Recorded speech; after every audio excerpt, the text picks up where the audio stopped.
श्री गुरु चरण।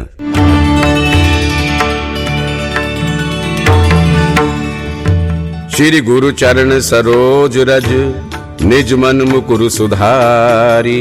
बरनौ रघुबर विमल जसो, जो दायक फल चारी।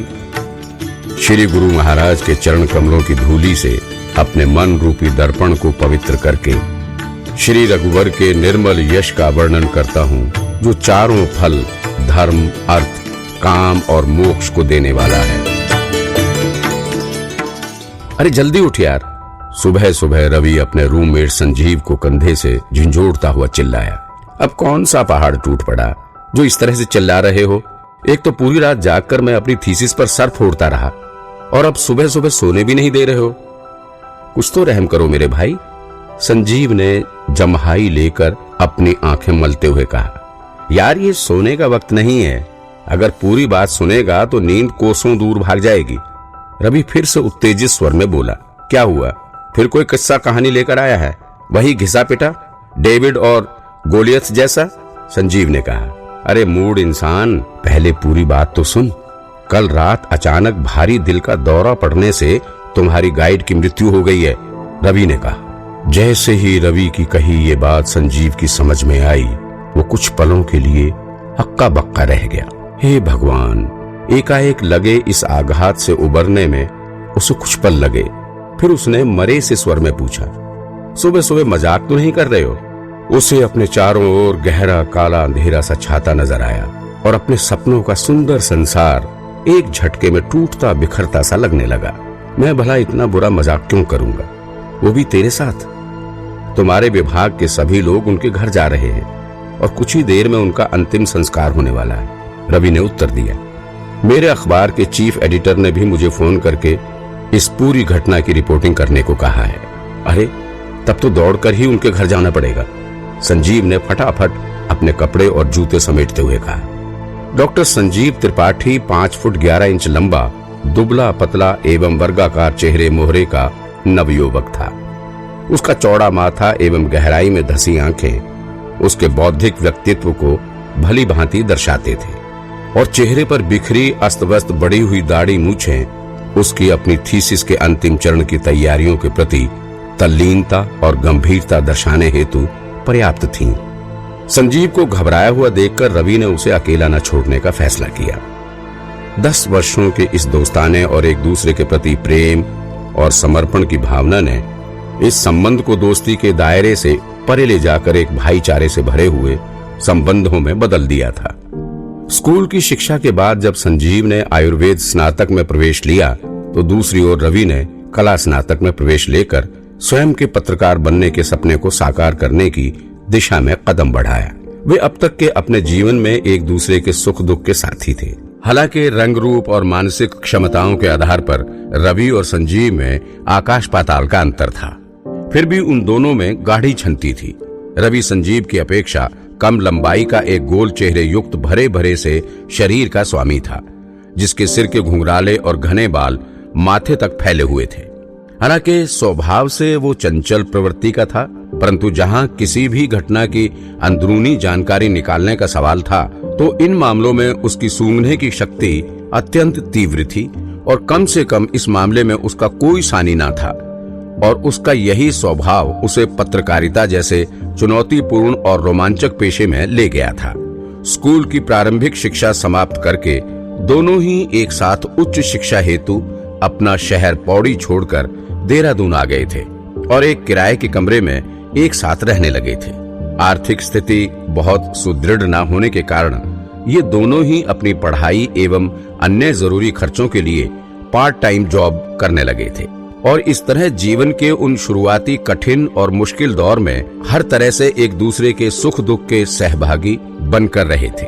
यही एक इकलौती वजह थी जो आज संजीव को इस तरह भयभीत और दुखी देखकर रवि से उसे अकेला न छोड़ा गया। मैं भी तुम्हारे साथ चल रहा हूँ, घबराने की कोई बात नहीं, रवि ने कहा। देहरादून की उस हार्ड कंपाती सुबह में वे दोनों ही ठंड की अधिकता से दांत किटकिटाते अंजना के घर की ओर चल पड़े। देहरादून का ये ठंड भरा मौसम और पहाड़ियों से घिरा सौंदर्य भले ही पर्यटकों के लिए एक आकर्षक पर्यटन स्थल है, मगर आज मौसम अत्यंत ठंडा और कोहरे की अधिकता से धुंधला था। संजीव उस पहाड़ी सड़क पर यथासंभव तेजी से अपनी बाइक भगा रहा था, मगर एक तो वातावरण में फैला कोहरा और अंधकार और ऊपर से तीखी ठंडी हवा के झोंके बार बार उसके लिए बाइक की गति बनाए रख पाने में मुश्किलें पैदा कर रहे थे। उसका दिमाग गहरी सोचों में उलझा हुआ था और बार बार उसे इस खबर पर यकीन न आ रहा था कि अंजना की मृत्यु हो चुकी है। जहां एक ओर उसका हृदय अंजना जैसी विदुषी की मृत्यु से व्यथित था, तो दूसरी ओर उसका मन उसकी थीसिस के अभी तक पूरी ना होने की चिंता से भी ग्रस्त था। वैसे भी अपने शोध की बृहदता और गहन शोध के चलते उसकी पीएचडी को पहले ही 5 वर्षों के लिए विस्तार दिया जा चुका था। क्या उसकी थीसिस यूं ही अधूरी रह जाएगी? क्या उसका पीएचडी करने का सपना भी अधूरा रह जाएगा? और यदि उसे अपनी पूरी थीसिस फिर से करनी पड़ी तो? ये सब सोचकर उसे अपनी रीढ़ की हड्डियों में सिहरन सी दौड़ती महसूस हुई और इन विचारों ने उसे और भी हिलाकर रख दिया। हालांकि अपनी गाइड के गिरते स्वास्थ्य के बारे में वो पहले से ही जानता था, लेकिन बढ़ती उम्र के साथ साथ उभरती इन्हें छोटी मोटी समस्या समझकर उसने अनदेखा कर दिया था।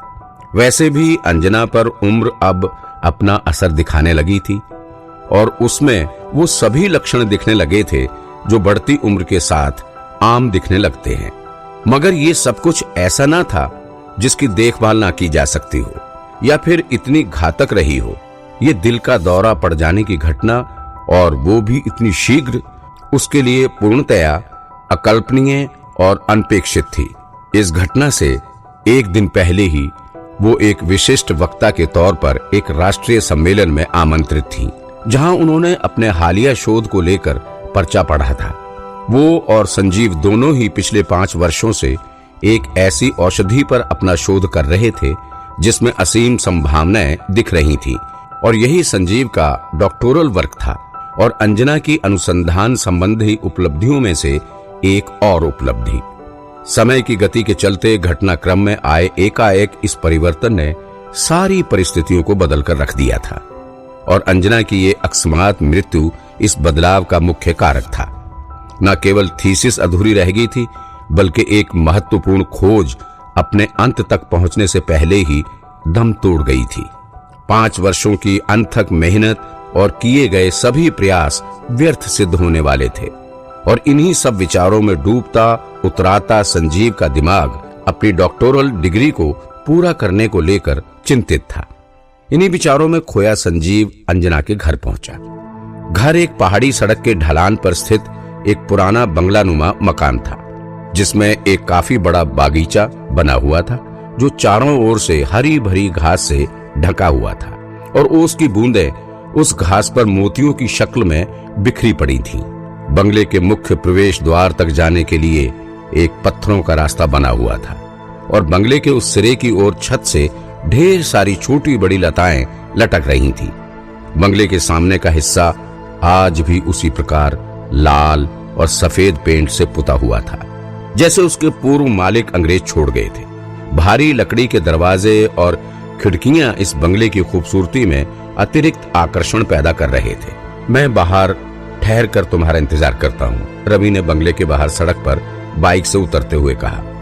बंगला सफेद वस्त्रों में लिपटे दुख में डूबे अंजना के मित्रों, परिचितों, शुभचिंतकों तथा परिवार के सदस्यों से भरा हुआ था। माहौल में चारों तरफ एक अजीब सी खामोशी थी, जो माहौल में मौजूद ठंड से मिलकर उसे अतिरिक्त उदासी प्रदान कर रही थी। संजीव ने कमरे में कदम रखा और उस स्थान पर जाकर खड़ा हो गया जहां जमीन पर सफेद वस्त्रों में लिपटा अंजना का मृत शरीर रखा था।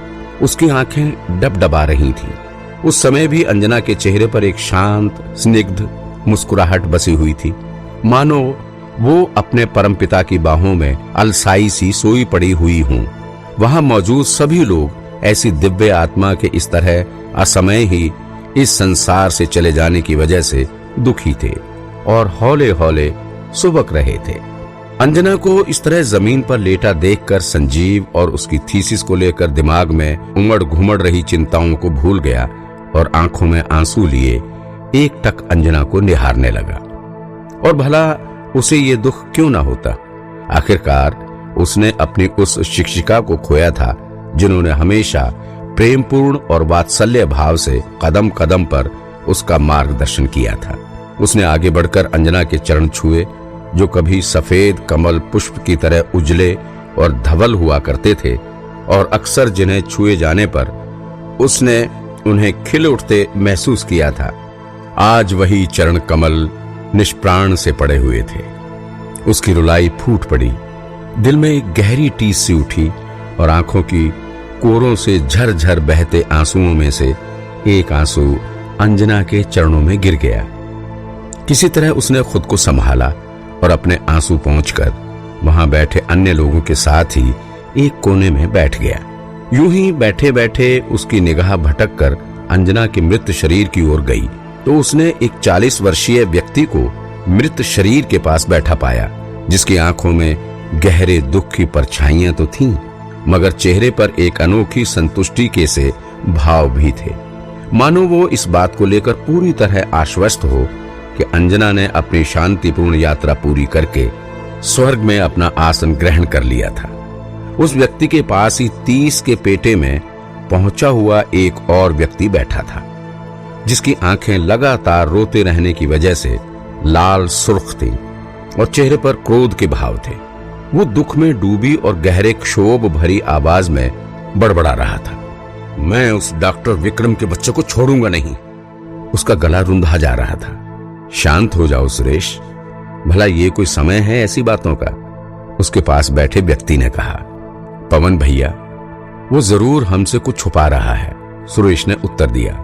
पवन ने उसकी कमर में हाथ डालकर उसे अपने निकट लाते हुए कहा, भूल जाओ अभी, मां अब शांति से है, उसे अब विश्राम की आवश्यकता थी।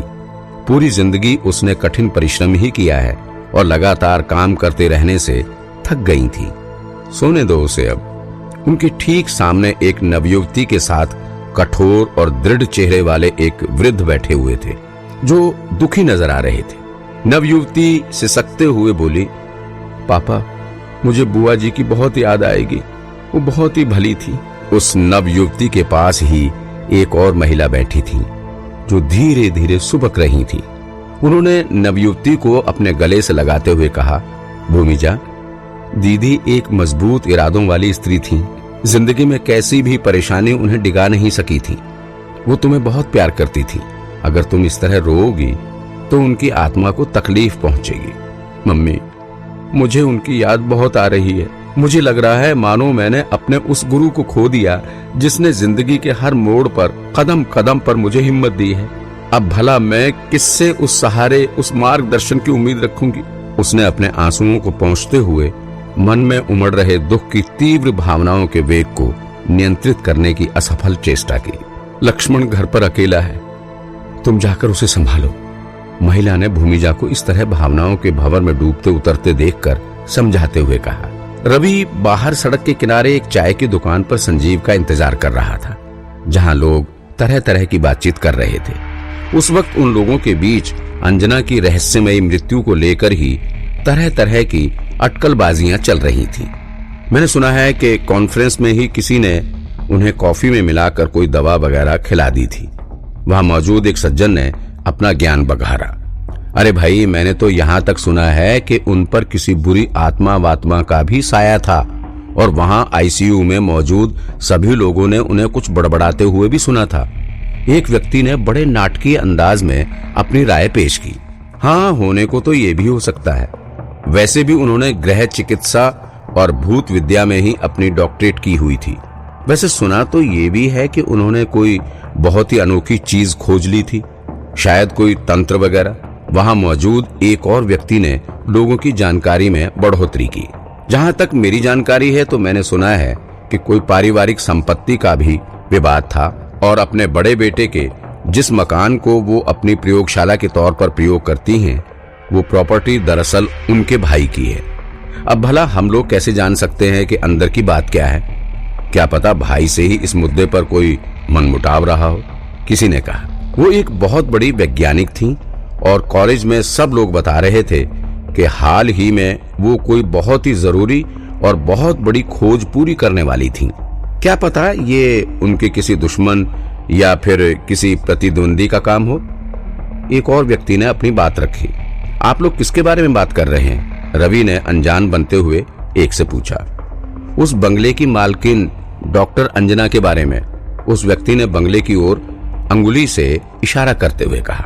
क्या आपको लगता है कि कहीं कुछ गड़बड़ हुई है और उनकी मृत्यु नेचुरल नहीं है?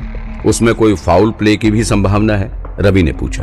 अब सच क्या है साहब, ये तो भगवान ही जाने। हम लोग तो बस उनकी मौत पर उठ रहे सवालों और अफवाहों पर ही चर्चा कर रहे थे। संजीव ने बाहर सड़क पर आकर रवि की तलाश में इधर उधर अपनी निगाहें दौड़ाई। तभी पीछे से किसी ने उसे आवाज दी। ठहरो, तुम शायद संजीव हो, माँ के विद्यार्थी है ना? उस आवाज लगाने वाले ने पूछा। संजीव फौरन पीछे घूमा। एक 40 वर्षीय व्यक्ति उसी से संबोधित था। उसका चेहरा काफी हद तक अंजना से मिलता जुलता था, जिस पर उस वक्त दुख की गहरी रेखाएं स्पष्ट झलक रही थीं।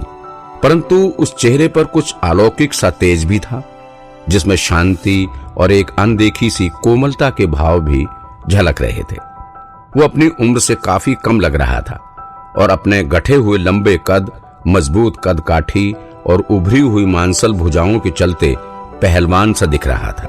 जी हाँ, संजीव ने उत्तर दिया। माफ करिएगा, मैंने आपको पहचाना नहीं। मैं डॉक्टर अंजना का सबसे बड़ा बेटा पवन हूं। जिस तरह तुम माँ जी के चरण छूकर रो पड़े थे, मैं उसी समय समझ गया था कि तुम संजीव ही हो सकते हो। केवल एक समर्पित विद्यार्थी ही अपने गुरु को इस तरह से सम्मान दे सकता है। माँ तुम्हारे लिए कुछ छोड़ गई हैं, जो मुझे कल घर में मिला है, उसने कहा। संजीव का दिल धाड़ धाड़ कर उठा और वो सोचने लगा कि आखिर वो क्या चीज हो सकती है जो अंजना उसके लिए छोड़ गई हैं। ये मेरा पता है, 2 दिन बाद घर आकर अपनी चीज ले जाना। जरूर ये तुम्हारे लिए कोई बहुत खास चीज ही होगी। कहते हुए पवन ने उसे अपना पता लिखा एक कागज का टुकड़ा सौंपा और वापस बंगले की ओर चल पड़ा, जहां अभी अंजना के अंतिम संस्कार की भी तैयारियां करनी थी। संजीव अपने ख्यालों में खोया रहा। भला ऐसी क्या चीज है जो मेरे लिए इतनी खास हो सकती है? भगवान करे उन्होंने मेरी थीसिस पर हस्ताक्षर कर दिए हों। उसे सबमिट करके मेरी डॉक्टरेट ही पूरी हो जाएगी। लेकिन क्या उन्होंने ऐसा किया होगा? उसके दिमाग में सवालों के अंधड़ चलने लगे।